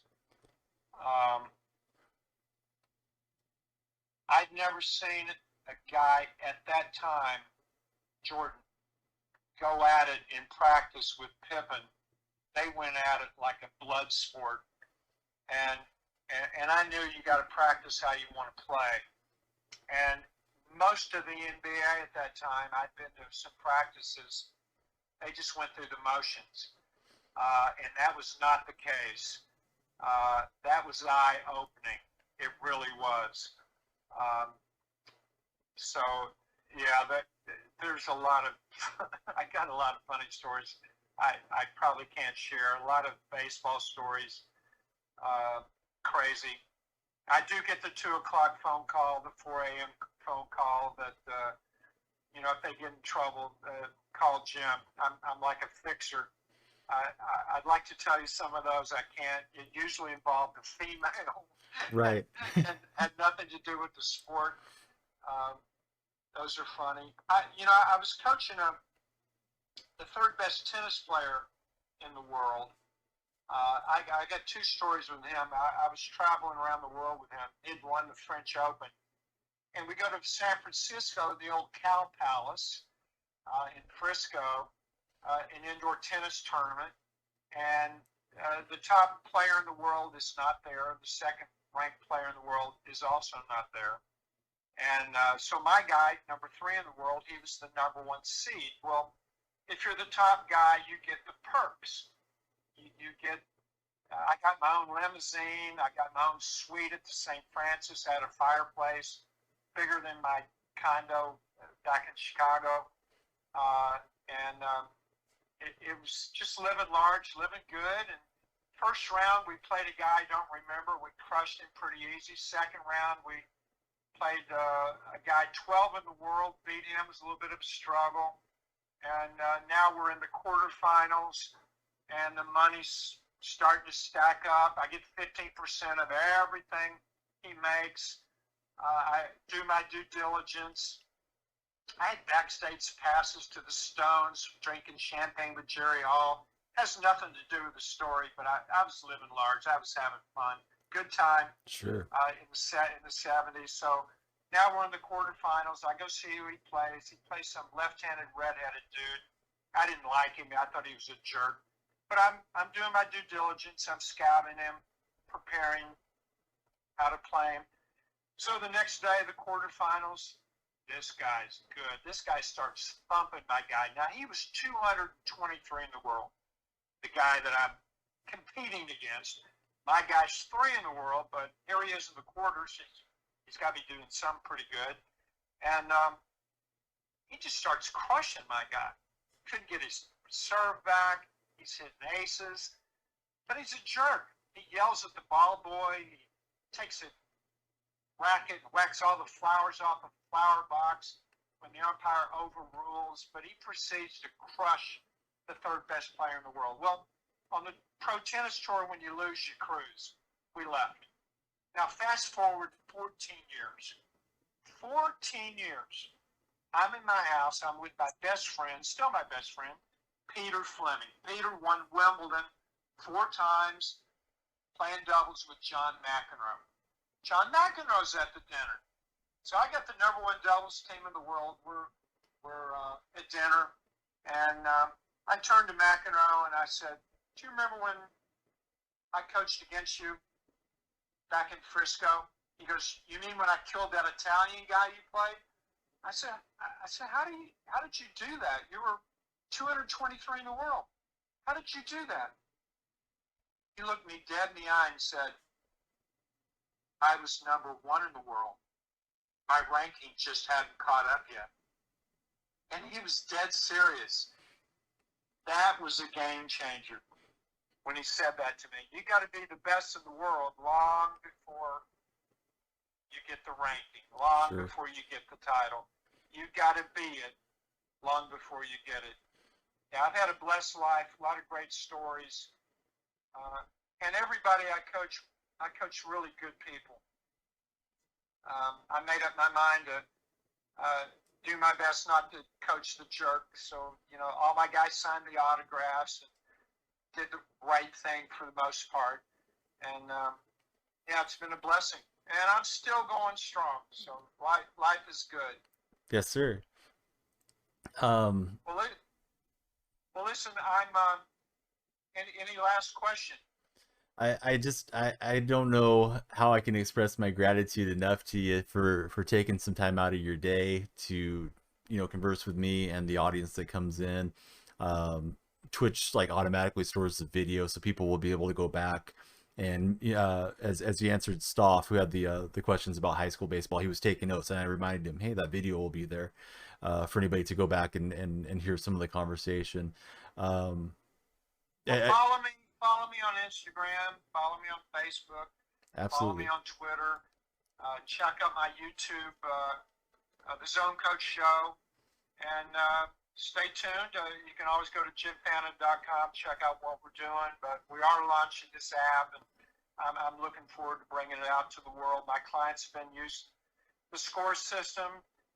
It's been a secret weapon. It's given every one of my clients an edge over the competition, and now's the time to take it to the masses. I think as a country, as a world, it's the most negativity I've seen. It's the most we're anchored into a negative past. And we got to start treating each other better. But more importantly, we need to treat ourselves better. If you can't treat yourself like a champion, no, that's where we need to start.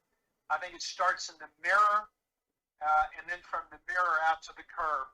Take care of your own thoughts, and then take care of the people you love and care about. Help them through all the challenges. But we've got to lead. Somebody in the family's got to lead.